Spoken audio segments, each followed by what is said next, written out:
नमस्कार, मैं Kishore Kumar Rai गुलूदा, jute natural बनाना fibre cluster उफरेल Purnia की ओर से और हमारे सारे विद्यार्थी मिलकर हम लोगों ने जूट से बनी एक माँ दुर्गा का प्रतिमा बनाया।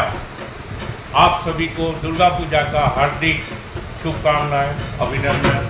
शांति में रहिए, सुख रहिए।